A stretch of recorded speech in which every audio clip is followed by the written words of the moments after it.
भगवान श्रीरामचंद्र आणि अगस्ती महाराजांचा संवाद झाला आणि संवाद झाल्याबरोबर अगस्ती ऋषींनी रामचंद्राला सीता मातेला आपल्या आश्रमामध्ये नेलं, भगवंताची पूजा केली, सीता मातेची पूजा केली, उच्च आसनावरती बसवलं आणि बसवल्याबरोबर सीतेला लोपमुद्रा काय सांगतात विचारतात, ऐका विदेहातनय तुझी प्रीती अत्यंत करीतो रघुपती किंवा विरक्ताचे चिती सांगती ती कैसी ते आणि लोपमुद्राने विचारायला सुरुवात केली. सीतेला विचारलं, म्हणले तुझा नवरा राम आहे आणि तू रामचंद्र तुझ्यावरती प्रेम करतो, तुझ्यावरती जीव लावतो का उदास देहावरती तू उदास राहतो, वैराग्य रामापाशी आहे, नेमकं रामाची स्थिती तुझ्याबद्दल कशी आहे मला सांग. वनी विचारिता रघुनंदन तो सवित आसे की तुझे मन तू भागलीस म्हणून समाधान करीतो की. आणि त्यावेळेस लोकमुद्रा विचारू लागले, सीते ज्यावेळेस वनामध्ये तुम्ही दोघ जण होता त्यावेळेस रामचंद्राचा तुझ्यावरती जीव कसा होता, म्हणजे चलत असताना संध्याकाळी थकली का नाही, रस्त्यानं तहान लागली का, जीवली का, रामचंद्र विचारत होते का नव्हते, कधी तुझ्याबद्दल तुझ्या जीवाची चौकशी रामाने केली का नाही मला सांग. याऊपरी विदेहदास नंदिनी त्रिभुवन पतीची पटराणी श्रीराम प्रताप वाखाणी ब्रह्मानंद करोनिया.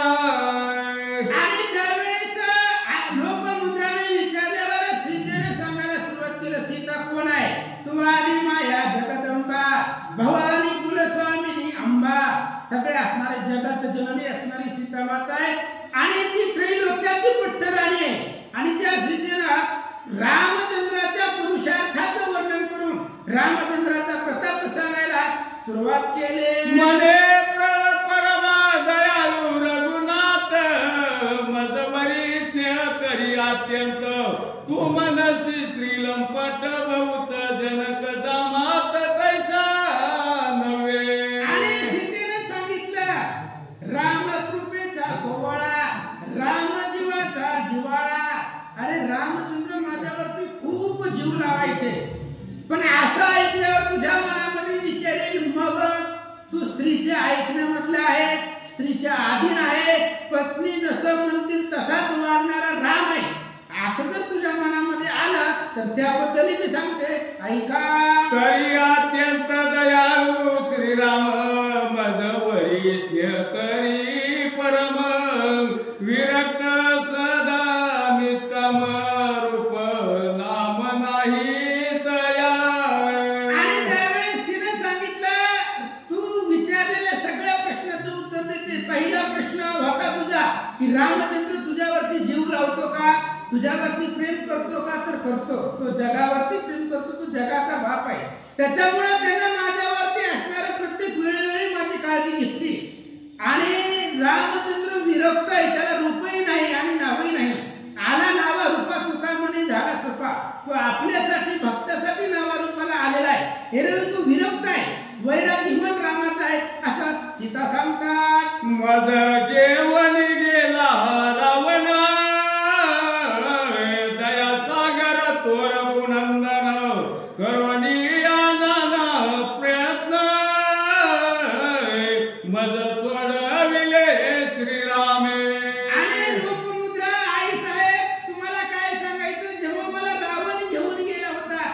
त्यावेळेस रामचंद्राने माझ्यासाठी किती किती प्रयत्न केले, सायास केले आणि एवढं अथांग प्रयत्न करून दुर्धर असणाऱ्या लंकेला आले तिथं रावणाला मारलं, माझी सोडवणूक केली असं सीता माता सांगतात. तो लोपमुद्रा म्हणे सीते तुझ कैसे दे लंकानाथे मग येवली जनक जमाते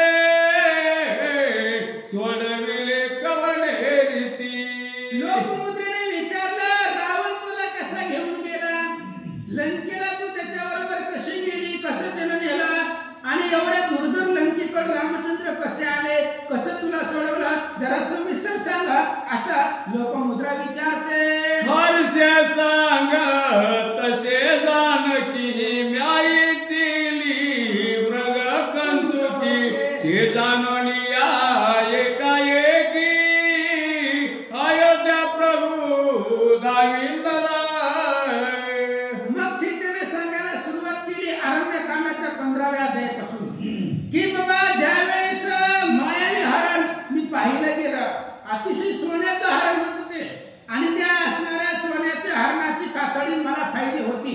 एक आसन एका असणाऱ्या कातड्याचे 2 भाग करायचे, एकाची कुंचिटी करायची आणि एका रामचंद्राला होईल राजगादीवरती अयोध्येला गेल्यावर राजसिंहासनावरती बसल्यावर सोन्याचं कातड खाली असेल या अपेक्षेने मी रामाला सांगितलं की मला ते सोन्याच्या हरणाची कातड दे, तो हरण मला आणून द्या आणि माझ्या सांगण्यावर रामचंद्र हरणाच्या मागे निघाले. मागे आतीत वेसे येवणे माझ घेवणी गेला रावण माझी आवियोगे रामापण वृक्ष पाशान आलिंगी. आणि मग पुन्हा रामचंद्र गेल्याबरोबर तिकडे असणाऱ्या मारीचाला बाण लागला, त्यानं त्याच्या प्लॅनिंगनुसार हाक मारल्याबरोबर बघा 2 मिनिटांमध्ये सांगतो, लक्ष्मण दरवाजामध्ये होता, सीता आतल्या घरामध्ये होती. सहज जर बाहेर हाक मारली तर आधी आतल्याला ऐकून जाईल का दरवाजामध्ये जो आहे त्याला ऐकेल, जो दरवाजामध्ये तो हाक ऐकू शकतो स्वभावानं. पण ज्या वेळेस मायावी हरणानं हाक मारली ती हाक डायरेक्ट सीतेनं ऐकली, लक्ष्मणानं ऐकली का नाही मला, कारण मायावी हरणानं मारली हाक मायेला ऐकू गेली, कारण लक्ष्मण निस्सिम भक्त आहे आणि लगेच आता पती संकटात आहे म्हणून लक्ष्मणाला पाठवलं. लक्ष्मण त्याच्या पाठीमागे गेले, तिकडे रावण अथिताच्या वेशामध्ये आले आणि मला घेऊन गेले. माझा निमित्त राजीव नेत्र मित्र करोनी चंडास पुत्र शक्रसुतावधोनी सर्वत्र कपिवर सखे केले त्याने. आणि माझ्यासाठी झाडांना दगडांना रामचंद्र कवटाळत होते, सीता सीता सीता म्हणून शोक करत होते आणि असंच फिरत आले किष्किंधेला. जम्बूद्वीपाची दक्षिण कोणी किष्किंधा असे राजधानी, सुग्रीव राज चूडामणी तय स्थानी नांदत, अशा प्रकारचं ते असणारं किष्किंधा नगर आहे. तिथं आले, सुग्रीवाबरोबर मैत्री केली, वालीला मारला थोडा. मग लोक प्राणेश नंदन झालीला माझे सुधी लागून तेने जाळून लंका भुवन रघुनंदन अनिला. पुन्हा सीतेची शुद्धी मानली हनुमंताला, हनुमंत सहित काही असणारी वानर अंगद अशा प्रकारचे जागवंत नळ ते दक्षिण दिशेला पाठवले. तिकडे गेल्यावर हनुमंत वायू वेगाने ते असणाऱ्या समुद्रावरती 4 पराक्रम करून पुन्हा लंकेमध्ये गेले. लंकेत गेल्यावर लंकेचं दहन केलं. काय काय केलं ऐका. अष्टादश पद्मे वानर संगे घेऊन आला श्री रामचंद्र वेडून या लंकापुर युद्ध पार पैके. हनुमान माघारी गेले, रामाला घेऊन आले आणि आल्याबरोबर 18 पद्म वानर होते. लंकेला वेढा टाकला आणि घोरंदरीत रावणाबरोबर सुरू केला. संतती समवेत रावण रणी मारी कवी कुलभूषण राजिस्ता कोणी विभीषण पुष्पकारुण मग झाले. आणि पुन्हा मग रावणाला मारलं, त्याच्या असणाऱ्या सगळ्या पोरांना मारलं, नातवाला मारलं, सगळे असणारी राक्षस कुळ संपल्यावर पुन्हा विभीषणाला ते लंकेचं राज्य दिलं, त्याला असणारा राज्याभिषेक केला. पुष्पकामध्ये बसले आणि माघारी अयोध्येला निघालो. कधी मी जोविलो की पूर्णत्वाद्भुत केले ते तू बंधन लंबाय मानस योजून आणून पाषाण बांधिला. आणि पुन्हा मग समुद्राच्या जवळ आल्यानंतर समुद्रामधून जाण्याची अडचण सर्वांनाच होती. म्हणून रामचंद्राने दगडाचा पूल असणाऱ्या समुद्रावरती बांधला. शतयोजन समुद्रावरती सेतुबंधन करून राम पुढे निघाले. समुद्र बांधिला पाषाणी आश्चर्य बज वाटले मनी हे जानकीने विसरवणी सेतो चरित्र कधी येले. आणि रामाने अगोदर सूचना दिली होती. लंकेतून विमान निघालं. बसल्या बसल्या सीतेला सांगितलं आपल्याला अगस्ती महाराजांच्या दर्शनाला जायचंय. तिथं गेल्यावर लोकमुद्रा तुला विचारीन सगळं सांग. पण सेतुबंधन केलं हे त्या लोकमुद्रेला सांगू नको. रामाने सांगितलं होतं पण बोलण्याच्या भरामध्ये किंवा आपल्या पतीची कीर्ती सांगत असताना सीता ही विसरून गेली. आणि रामचंद्राने सेतुबंधन केलं. समुद्र दगडाने बांधलाय ही सुद्धा कीर्ती सीतेला बोलत बोलत सांगितली. लोपामुद्रा बोलत काय सांगायची गोष्टी अद्भुत पाषाणी बांधिला सरिता नाथ काय पुरुषार्थ केला. आणि लगेच लोकमुद्रा हसली आणि लोकमुद्रेने सांगितलं काय पुरुषार्थ रामाचा सांगायला लागली. अरे बाबा समुद्रावरती दगडाचा पूल बांधलाय का लय मोठा पुरुषार्थ आहे का. अरे ज्या रामानं ते असणाऱ्या समुद्रावरती दगडाचा पूल बांधला हे काय पुरुषार्थ आहे काय सामर्थ्य आहे असं लोकमुद्रा विचारते. नाही सागर तन लागत क्षण मात्र पतीने माझे प्रासिला. अरे तुझ्या रामाकडे ताकद नव्हती का बाण सोडायचा आणि एका बाणामध्ये समुद्र प्राशन करायचा त्यातलं सगळं पाणी संपवायचं नव्हतं का सामर्थ्य. अरे माझ्या पतीकडे बघा आमच्या अगस्ती महाराज अगस्ती ऋषीने निश्चिती सोशियला पंपती. आणि त्या अगस्ती महाराजांनी सगळं असणाऱ्या एकाच बोटामध्ये अख्खा समुद्राचं प्राशन केलेलं आहे असं लोकमुद्रा अगस्ती जाया बोलता सनेक होय तटस्थ मने डने उने आणले रघुनाथा उत्तराता इस काय देऊ. आणि असं अगस्ती ऋषीच्या पत्नीने लोकमुद्रेने सांगितल्यावर सीतेच्या लक्षामध्ये आलं की हिने रामचंद्राच्या पुरुषार्थावरती शंका घेतली किंवा रामचंद्राच्या शौर्याला उघडा आणलेला आहे. मग आता हिला उत्तर कसं द्यावं काय द्यावं असा विचार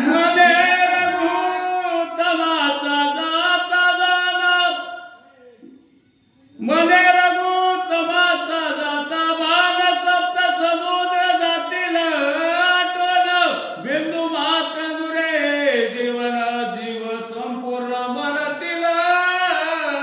सीतेला सांगितलं रामाला समुद्र जाळायला उशीर लागला नसता. जाळी नाही जगती तळ झाला क्रोधाग्नी कल्लोळ काळा काळ रघुवीर. अरे ते रामाला काय अवघड आहे. काळ काळा त्या काळीत काळा नाकाळी रघुनाथा तू पैसाला गिरी तू येता. सीता शुद्धंत नटनाट्य काळाला सुद्धा नियमाने चालवणारा तू राम आहे. आणि त्यालाही समुद्राचं काय संकट आहे. समुद्र त्यानं प्राशन केला असता किंवा जाळून टाकला असता. एक जरी बाण रामाने सोडला असता तर सप्त समुद्राचा भेद केला असता. सप्त समुद्रातलं पाणी संपवलं असतं. पण त्या पाण्यामध्ये राहणारे मगरी मासे जीवजंतू त्यांचे काय हाल झाले असते. रामापाशी वांगणार गणायत परम बळे संपन्न सप्त समुद्राचे आचमन एकदाच करतील. अरे रामापाशी वानर काय हलके का पर्वताच्या आकारासारखे वानर आहे. आणि तू म्हणते माझ्या नवऱ्याने समुद्राचं प्राशन केलं आणि एक वानर समुद्र आठवलं असतं की काय अवघड आहे का ते कार्य. एका वानराने सुद्धा समुद्रातलं पाणी संपवलं असतं असं सीता बोलतात. मनसी का केले नाही आचमन तरी तुझ्या पतीचे मूत्र पूर्ण न शिवती वानर गण मग प्राशन केवी करतील. मग तरी तुला वाटल की मग का प्राशन केलं नाही. तू म्हणते केलं असतं मग का केलं. जर तुला वाटतंय वानरांनी रामचंद्रांनी समुद्रातलं पाणी संपवलं असतं, प्राशन केलं असतं, मग काय केलं नाही? त्याला बी कारण आहे म्हणून आहे. ज्या वेळेस अगस्त्य ऋषीने समुद्र प्राशन केला त्यावेळेस समुद्रावर बाहेर सोडला होता, म्हणून पाणी समुद्राचं क्षार लागतं, खार लागतं. आणि तुझ्या पतीचं ते मंत्र आहे आणि त्याला वानरांनी कसं प्राशन केला? त्याला धक्का लावला नाही, समुद्राला स्पर्श केला का वानरांनी? मग सेतू करून चालत गेले. मग तुझ्या पतीचं ते मंत्र आहे म्हणून त्याला स्पर्श केला नाही असं सीता उत्तर देतात. रघुनाथ दास सोवळे बहुत मनोनीती मानिला सेत, नाही तरी सरिता नाथ प्रासावया शरण लागता. अरे रामचंद्र म्हणजे निस्सिम भक्त आहेत रामाचे, ते कशालाही अपवित्र जागी हात लावत नाहीत, अपवित्र जागी जात नाही. आणि असे असणारे रामाचे कठोर सोवळे निस्सिम भक्त आहेत म्हणून त्यांनी समुद्र प्राशन केलं नाही, पूल बांधला आणि त्या पुलावर चालत गेले. नाहीतर एका वानराने तुझ्या नवऱ्याने जे काम केलंय ते आमच्या पंढरी एका वानराने केलं असतं असं सीता बोलतात. आईशे बोलता जनक तनया, उगीच राहिली ऋषी दया. असो जानकीची पूजा करोनिया, संतोष विले ते काळी. असं म्हणले. मग असं बोलल्यानंतर लोकमुद्रा गप्प बसल्या, पुन्हा काही विचारलं नाही, त्याला काही प्रतिउत्तर दिलं नाही. सीतेची पूजा केली आणि पाठवू लागले. पुष्पक उचलिले ते तुन चालिले अयोध्या पंत लक्षण, तो भारद्वाज आश्रमी येऊन उतरले तेव्हा प्रयागी. आणि मग लगेच तिथून उडालं विमान, विमानानं उड्डाण केलं. पुष्पक विमान होतं ते, मनाच्या वेगानं चिंतलेल्या ठिकाणी ती जात होतं. ते विमान तिथून निघालं प्रयागराजला. भरद्वाज ऋषींचा आश्रम आहे आणि त्या ठिकाणी विमान उतरलं. मनात विचारी रघुनंदन, घ्यावे भारद्वाज दर्शन. या लागी उतरले विमान, हीच जाणली प्रभूची. आणि ते पुष्पक विमानाचं असं होतं, आपल्या मनामध्ये काय आहे ते त्याला कळत होतं आणि ते विमानामध्ये ज्या ठिकाणाचं चिंतन करत तिथं ते विमान घेऊन जात होतं. मग रामचंद्राला वाटलं भारद्वाज ऋषींचं दर्शन घ्यावं म्हणून प्रयागाच्या ठिकाणी ते विमानानं जाणलं आणि विमान तिथं उतरलं. भारद्वाजा सहित पर चौकडून धावती मुनीश्वर, जैसे नद्याचे पूर सिंधूचा जाती भेटावया. आणि ज्यावेळेस रामचंद्र विमानामध्ये बसून आले, उतरले आश्रमामध्ये, त्यावेळेस सगळे ऋषींची बाहेरच्या बाहेर भारद्वाज ऋषींच्या आश्रमामध्ये त्या ठिकाणी येऊ लागले. जसं अनेक नद्यांचा संगम महापूर मोठ्या समुद्राला जाऊन मिळाल्या तशा पद्धतीने सगळे ऋषींचा मेळा त्या ठिकाणी आला. रघुतमे घालते उतरून न मिळे समजते ऋषी जन, भारद्वाजे निधले आलिंगन प्रेमे करोनी ते रवा. आणि रामचंद्र उतरल्या बरोबर भारद्वाज ऋषींना नमस्कार केला. भारद्वाज ऋषी रामाच्या पायावरती साष्टांग दंडवत घातला, नमस्कार केला. माने आदि धन्य दिवस गरा, आलायोध्या दिस झाली वर्ष चतुर्दश, 14 दिवस अधिक पै. आणि भारद्वाज ऋषींना विचार केला, म्हणलं धन्य मी आपुले मानिना संचित किंवा उजळले भाग्य. आता तो देव घराला येणं म्हणजे काय सोपं आहे काय? आणि देव कुणाच्याही घराला तो गाव कितीतरी जन्माचं पुण्य लागतं, त्याला भगवंत भेटतात, एवढं सामान्य नाहीये.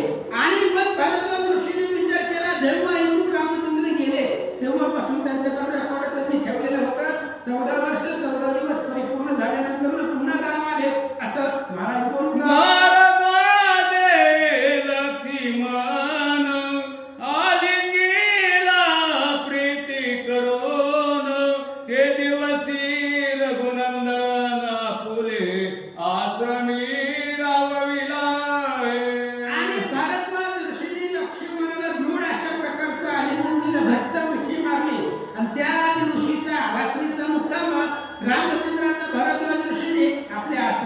करवला. मग तो जगतात्मा रघुनाथ स्नेह हनुमंताची सांगत म्हणे आम्ही आधी राहिला तेत प्रीती स्तव ऋषीच्या. आणि जगाचा आत्मा राम आहे. तो राम जाताची जाणं जगाचे प्राण जातील की असा असणारा राम आहे. त्या रामाने हनुमंताला सांगितलं, हनुमंत बजरंग बली एक काम करा म्हणजे तुम्ही आजचे दिवस इथं आम्हाला मुक्काम करावा लागतंय. महाराजांचा आग्रह मोडता येत नाही. त्यामुळे आजचे दिवस आम्ही इथं राहतो. तुम्ही काय करा ऐका. तरी पुढे जाऊन या त्वरित भरत प्रती करावे श्रुत श्रगवेरी गुयक भक्त त्याची विदित करावे. हनुमंत तुम्ही पुढे जावा. तुम्हालाच का पाठवायचं? तुमची भक्ताची ओळख आहे. याच्या आधी तुम्ही भक्ताला भेटलेले आहात. त्यामुळे तुम्ही भक्ताकडे जावा आणि भक्ताला निरोप द्या की रामचंद्र प्रयागमध्ये आलेले आहे. प्रयाग म्हणजे ते प्रयागाला प्रयाग नाव का पडलं तर पूर्वी ब्रह्मदेवाने तिथे पहिल्यांदा यज्ञ केलेला होता. प्रथम यज्ञ याग म्हणजे यज्ञ पहिल्यांदा यज्ञ केलेला होता म्हणून त्याला प्रयाग म्हणतात. आणि त्या प्रयागच्या ठिकाणी रामचंद्र आलेले आहेत. भरद्वाज ऋषींच्या आश्रमात थांबले का असा निरोप तुम्ही भक्ताला सांगा असं रामचंद्र. आईची आज्ञा होताची पूर्ण वंदन या रघुवीर चरण वायूच ते केले उड्डाण पित्याहून त्याशी पित्याहून चपळत्वे. आणि मग लगेच रामचंद्राचं बोलणं ऐकलं. हनुमंत निघाले. पिता कोण आहे? वायू देवता आहे. वायूच्या मेघाला पाठीमागे टाकण्याचं सामर्थ्य हनुमंताकडे आहे. बालपणामध्ये ज्यावेळेस हनुमान निघाले सूर्याकडे तेव्हा वाऱ्याने सुद्धा ऐकले नाही. वाऱ्याने विचार केला जाऊन पकडावं पण सापडले नाही. वाऱ्यातला सुद्धा न ऐकणारे वाऱ्याच्या मेघाला पाठीमागे टाकून मनाच्या मेघाला पाठीमागे टाकून हनुमान निघाले. गगनी उनी अर्क उतरत तैसा गुहकाश्रमी हनुमंत येऊन बोले अकस्मात अयोध्या नायक आला की. आणि जाता जाता गुहक जे असणाऱ्या गुहकाची भेट हनुमंताला वाटलं कारण तो रामाचा भक्त आहे. आणि रामाच्या भक्ताची भेट घेणं त्यांचं दर्शन घेणं या म्हणून हनुमंताने विचार केला. गुहकाची भेट घेतली. गुहकाला सांगितलं की बाबा जसं आकाशातून सूर्य उतरावा तसं रूप हनुमंताचं तेज होतं. बाल सूर्य उदय आला तैसा येत असे जादूला तशा पद्धतीचं हनुमंत खाली उतरले. सांगितलं रामचंद्र आले. विश्वात्मक विश्व पालक विश्व मन उदारक जन हृदय चळक तो जवळी आला की. हनुमंताने सांगितलं तू विश्वाचा पालक आहे. जगाला चालवणार आहे. तुझी असून ते संकल्पी आता जगा उत्पत्ती स्थिती अंत ब्रह्मा विष्णू शिव आज्ञा वंदित ऐसा तू समर्थ रामा. आणि असा राम तुमच्या भेटीला येतो. आईचे गोये ऐकता वचन वसंडला आनंदे करून धावून या मारुतीचे चरण धरिले सद्गद होऊनी. आणि हनुमान हे रामचंद्राचे निस्सिम भक्त आहेत. म्हणून या यथार्थ जेने पूजिले राम भक्त तेने पूजला रघुनाथ उपचारयुक्त षोडश. भगवंताच्या भक्ताची पूजा करत जावा. सेपरेट देवाची पूजा करण्याचं किंवा करण्याचं फळ त्याला भेटतं. हा आनंद होतो भगवंताला. आणि हनुमान निस्सिम भक्त आहे. गुहकाने जाणलं. हनुमंताच्या जवळ गेले. त्यांची पूजा केली आसनावरती बसवलं. हनुमंताने सांगितलं तू राम तुमच्या भेटीला लवकरात लवकर ये. कोणिया परम भक्त त्या सरदई धरी हनुमंत गुहक मागती लोळत चरणावरती मारुतीच्या. हनुमंताने सुद्धा ओळखलं हे रामाचा निस्सिम भक्त आहे. त्याला हृदयाला लावलं. धूळ अशा प्रकारचं आलिंगन दिलं. गुहक हनुमंताच्या पायावरती लोळू लागले. मने येतल मन धन ओवाळावे तुझ वरून मग फळे चुमने आणून हनुमंत पूजेला भोयके. गुहकाने सांगितलं धन मन धन तुमच्यावर ओवाळून टाकावं. तुमची पूजा करावी म्हणून राम भक्ताची असणारी पूजा करण्यासाठी फुलं फळं आणली आणि हनुमंताची पूजा गुहकाने केली. गुहाकाशी म्हणे हनुमंत चला नंदी ग्रामाची त्वरित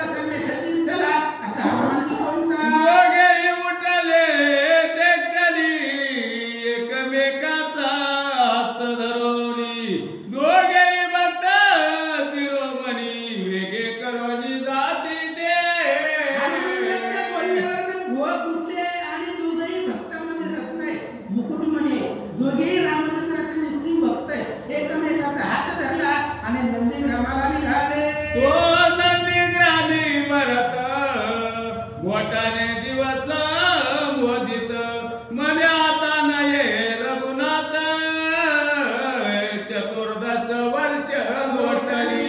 आणि इकडे भरताचे दिवस म्हणू लागले. 14 वर्ष 14 दिवस परिपूर्ण झाले आणि रामचंद्राने सांगितलं होतं अयोध्येकांडाच्या 17व्या अध्यायामध्ये बाबा जा अयोध्येला, मी 14 वर्ष 14 दिवस झाले की येतो. तेव्हापासून भरताने लिहून ठेवलेलं होतं. ते दिवस आता परिपूर्ण झाले, आता काय राम येत नाही म्हणून जगण्यात अर्थ नाही असा विचार भरताचे करतात. भरत सर्व गुणी संपन्न तो भजन समुद्रीचा मीन की वैराग्यवरीचा पूर्ण आमोलिक प्राणी हा.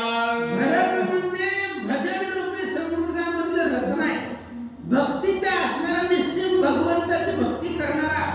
अहो ज्याच्याकडे संपत्ती नाही, इष्टित नाही, त्याला वैराग्य काय? आता एखादा म्हणला मी विमानाने फिरू शकतो, पण तुझ्यापाशी तेवढा पैसा आहे का विमानाने फिरायला? पण भरताकडे सगळे इष्टित आहे, सर्व असणारी सिद्धी प्राप्त आहे, सगळं राज्य आहे, तरी सुद्धा वैराग्य आहे. आणि एवढी सगळे असणारं राज्य असताना सुद्धा वैरागी निर्माण असणारे भरतचे.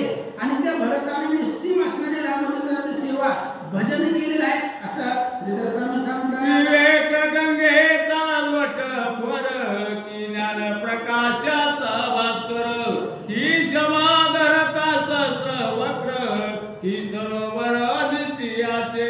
विवेक रूपी गंगेचा लोट असावा तशा पद्धतीने असणारे भरतचे भक्ती सागरामध्ये मोडून गेलेले आहे. किंवा ज्ञान प्रकाशाचा सूर्य असावा, ज्ञानरूपी प्रकाश जाणणारा सूर्य, तो सूर्यरूपी भरत रामाच्या भजनामध्ये तल्लीन होते. की दयाचा पर्वत पूर्ण की गुणानुगुण निर्गुण की उपरतीचा नंदन किंवा मेघ आकाशीचा. किंवा ते असणारे भरतजी म्हणजे दयेचा पर्वत आहे. दयरूपी पर्वत असणारे भरतजी आहेत. आणि गुणगुण निर्गुण अवस्थेमध्ये विधेय अवस्थेमध्ये राहणारे ते भरतजी आहेत. किंवा आकाशामध्ये आभाळ असावं, मेघ असावा, आकाशामध्ये मेघ म्हणजे ही भरतजी होते. ऐसा तो भरत ते वेळी मने यावयाची सीमा झाली राम प्रेमाळाची माऊली अजूनही दृष्टी पडेना. आणि विचार केला म्हणजे कसं काय आले नाही बाबा. 14 वर्ष 14 दिवस सगळं परिपूर्ण झालं, मग रामचंद्र यायचे वेळ झाले, मग का आले नाही? आता अजूनपर्यंत भगवंत कसे आले नाही का असा विचार करू लागले. ऐसा तो भरत ते वेळी मने यावयाची सीमा झाली राम प्रेमाळाची माऊली अजूनही दृष्टी पडेना. भरताचे विचार करू लागले, सीमा पार झाली म्हणजे येण्याची जी काही कालावधी आहे ती कालावधी ओलांडून गेला. मग राम प्रेमळांची माऊली आहे, प्रेमळ भक्ताची आई रामचंद्र आहे, मग अजून का आले नाही का असं चिंता आता देह टाकोन गुंडीत जाईन रघुनंदन तत्काळाची कुंड रचून चेतविला अग्न कैकई सुते. भरतजींनी विचार केला, जर रामच आपल्या जीवनामध्ये नाही तर जगणं व्यर्थ आहे. अहो रामाशिवाय जगायचंच नाही. आळंदीच्या मालकाने सांगितलं हरविना जन्म नरकाची पैजा. अहो भगवंताशिवाय जन्म म्हणजे नरक आहे, नरक. आणि भरताने जाणलं रामाशिवाय जगायचंच नाही म्हणून कुंड पेटवला, अग्नी प्रज्वलित केला. मार्ग पाहिला दोन प्रहर अग्नीत घालावया शरीर सिद्ध झाला भरत वीर परम प्रिय कर रामाचा. 2 प्रहर म्हणजे 6 तास वाट पाहिलेले रामाचे. आधी कालावधी ओलांडून 6 तास जास्त झाले. रामचंद्र काही येत नाहीत, आता त्यांचा कालावधी संपला. त्यांनी सांगितलं होतं दिवस परिपूर्ण झाल्यावर लगेच येतो, पण अजून आले नाही का. म्हणून आता आपल्या आज्ञेमध्ये शरीर घालायचं आणि शरीर जीवन संपवून टाकायचं असा विचार भरतांनी केला. कुंड समीप उभा राहून अंतर्यात विले रामधान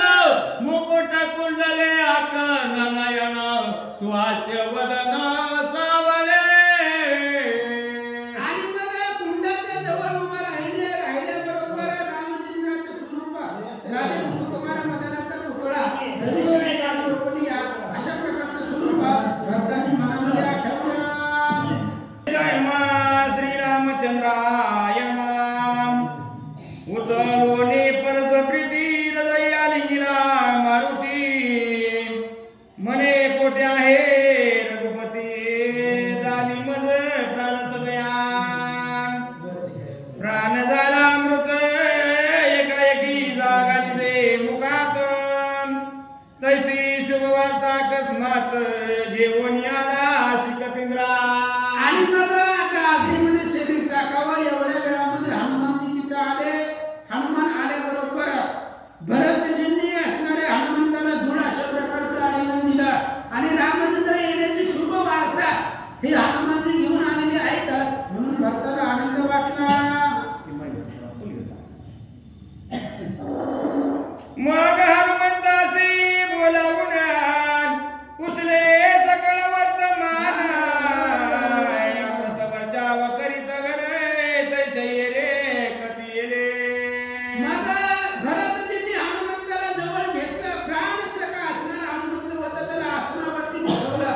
भरतांनी हनुमंताची पूजा केली आणि आकाशामधून पावसाच्या धारा वर्षावा किंवा अमृताचा वर्षाव व्हावा तशा पद्धतीने भरतजी वरती त्या रामचंद्राच्या आगमनाचा शुभ वचनाचा वर्षावा हनुमान करतात. मने कृपा सिंधू रघुनंदन क्षण क्षणात तुमचे आठवण करवणी मने केव्हा जाईन भरता प्रती ते आणि विचारलं हनुमानजी सांगतायत भरतजी रामचंद्राला तुमची आठवण नाही असं म्हणू नका.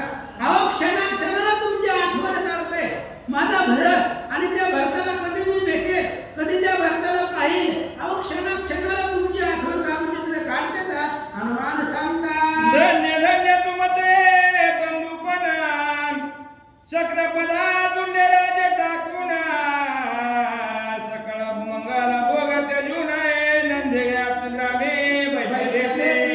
हनुमानजीने सांगितलं भरता धन्य धन्य तुमचं बंधू प्रेम आहे. भाऊ भावासाठी भावासाठी राज्य सोडून दिलं आज कोण सोडणार आहे.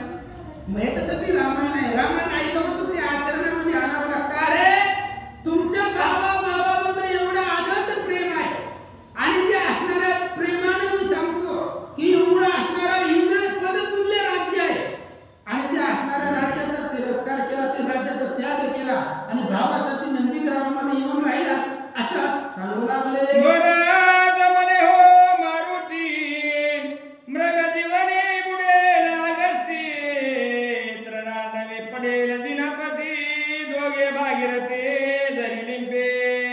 आणि भरतजींनी हनुमंताला सांगायला सुरुवात केली. हनुमंताची ऐका मृगरूपी जीवनामध्ये ते असणाऱ्या आपल्याला दिसतं पाण्यासारखं पण ते पाणी नसतं. त्याच्यामध्ये अगस्त्य ऋषी बुडतील. अगस्त्य ऋषी पाण्यात बुडणार आहेत कारण मागास सांगितलं त्यांनी समुद्र प्राशन केलाय आणि ती पाण्यात कसं पडतील. पण एक वेळेस ती गोष्ट घडेल. पण जरी शेत जरी मागेल तरी टाकतील जरी मर्यादा टाकील तरी दापती तरी राज्य वाचना मारुती मज जवळले जाणे पा. हनुमंताला सांगितलं धन्य धन्य तुमच्या भावाचं प्रेम आहे. इंद्रपद तुल्य राज्य तुम्ही सोडलं. भरताने ऐकलं. भरताने सांगितलं बाबा एक वेळेस पृथ्वीचा उदय या असणाऱ्या शेषाला होईल आणि शेष पृथ्वीपासून पृथ्वी सोडून बाजूला सरकार. पण मला राज्याचा लोक कधी सुद्धा होणार नाही किंवा समुद्र पाणी सोडून एखाद्या वेळेस बाजूला जाईल पण मला राज्याचा लोक कधी होणार नाही असा असो शत्रुनाशी मने भरत तू अयोध्येची जाय त्वरित वशिष्ठा दे माता दि समजते तयाची श्रुत करी. लगेच भरतजींनी शत्रुघ्नाला सांगितलं आता तुम्ही अयोध्येला जावा आणि आपल्या तिन्ही माता आणि अयोध्येमध्ये दवंडी पेटवा. वार्ता सांगा की रामचंद्र आले. अरुणोदय होता सत्वर प्रजा सेना घेऊन समग्र जगद्वंद्याची समोर गजरे करून येईजे. आणि उद्या सकाळी सकाळी अरुणोदयाच्या वेळेला म्हणजे सूर्य पाठीमागून आधी अरुण रथ सूर्याचा रथ घेऊन पुढे येतो त्याला अरुणोदय म्हणतात. आणि सकाळ सकाळ त्या वेळेला तुम्ही सगळ्यांनी वाद्य मंदिरामध्ये रामचंद्राला समोर जगताला वंदनीय असा भगवंत आणि त्याच्या पुढे गजरामध्ये आणायला चला. आयची आज्ञा होता शत्रुघ्न अयोध्येची गेला धावून टवटवीत प्रसन्न वदन सुमंताचे भेटला. आणि भरताने अशी आज्ञा सांगितल्याबरोबर शत्रुघ्नाला आनंद झाला. उल्हासित चेहऱ्यामध्ये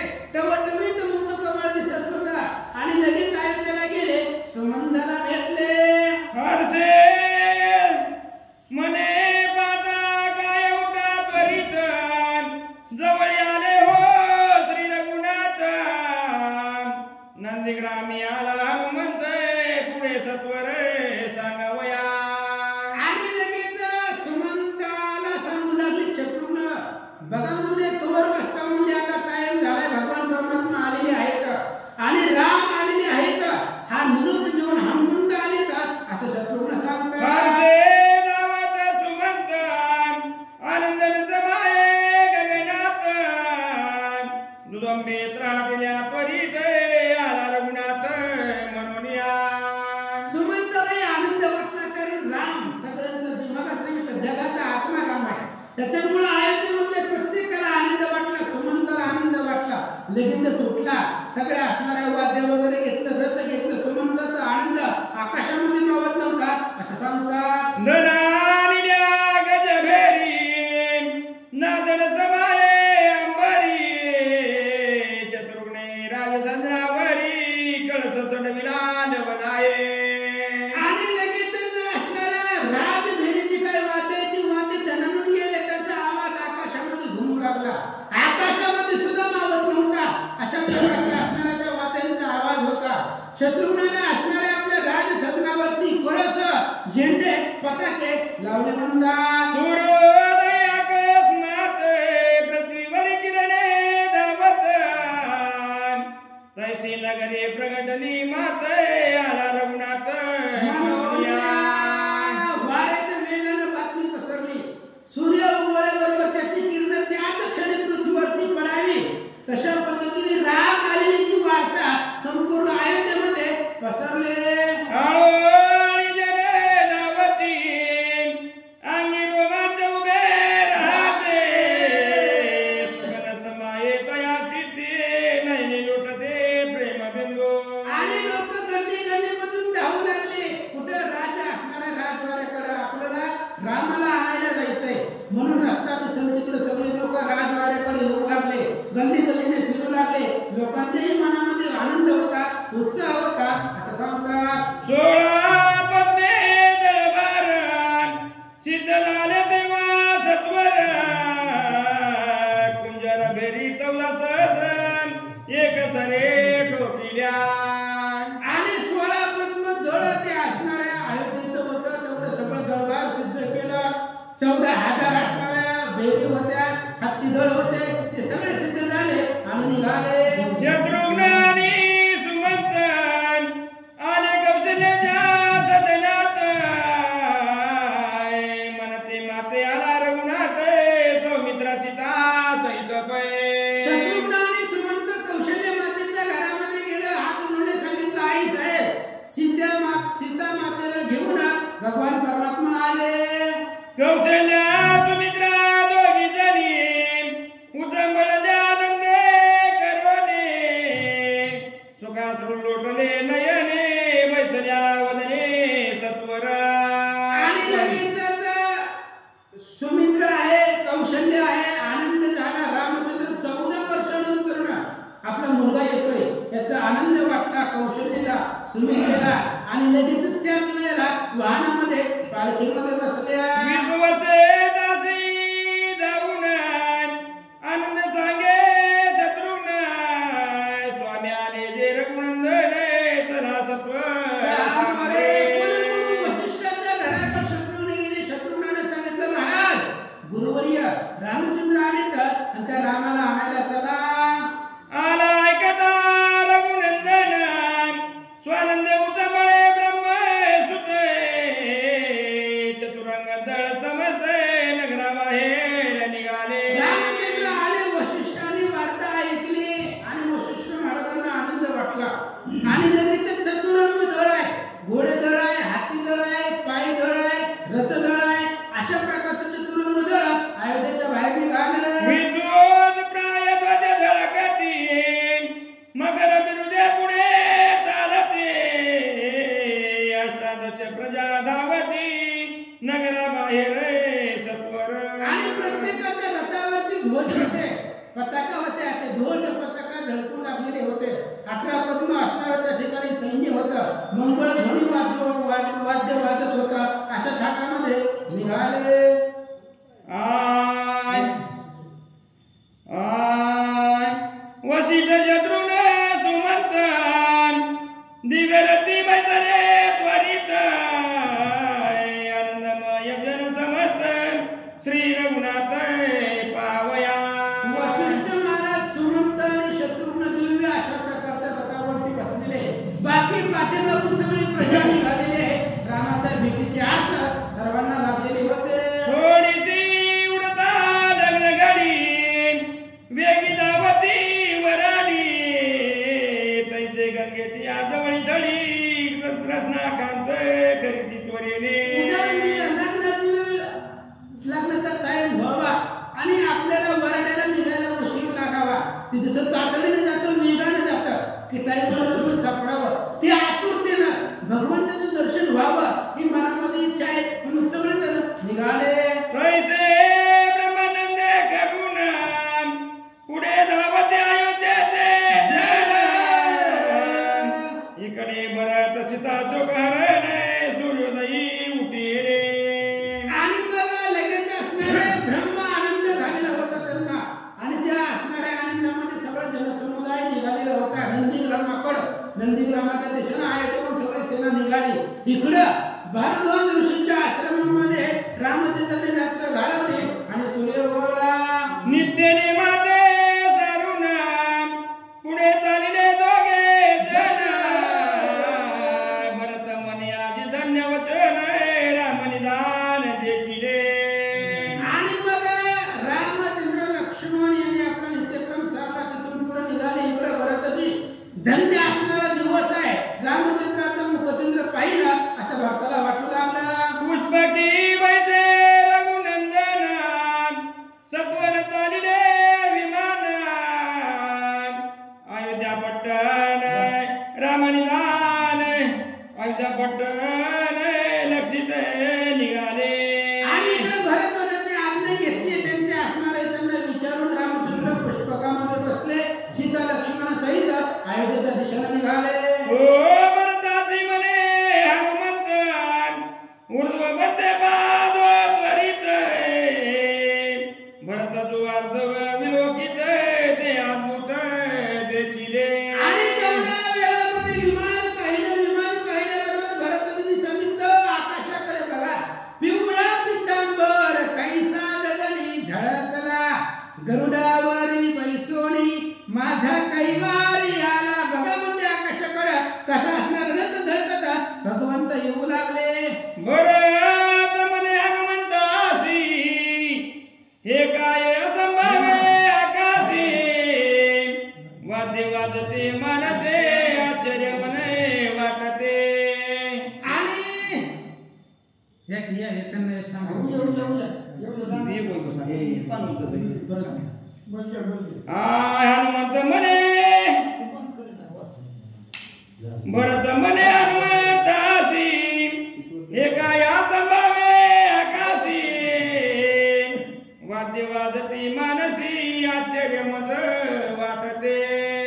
हनुमंताला विचारले भरताने म्हणले काय वेगळंच पाहिलंय आपण. आकाशातून वाद्यांचा आवाज येतोय. आकाशामधून काहीतरी वाजत आहे आणि वेगळं काहीतरी दिसायला लागलंय. काय आहे मला सांगा. हनुमंत म्हणे पुष्पक विमान सेनेसहित सीतारमण वरे जाते बैसोने परम वेगे करुणिया. हनुमंताने सांगितलं भरता ते पुष्पक विमान आहे आणि त्या विमानामध्ये सीता लक्ष्मण सहित रामचंद्र विराजमान आहेत आणि तुझ्या भेटीला येतात असं हनुमानजी बोलतात. काय ते सांगता वायू नंदन भरते घातले मागोते ऊर्ध्व बदल करून पुन्हा विमान विरोधी. असं भरताच्या मुखापासून ऐकलं बरोबर हनुमंतानं लोटांगण भरतजींनी लोटांगण घातलं आणि पुन्हा आकाशाकडे पाहिलं.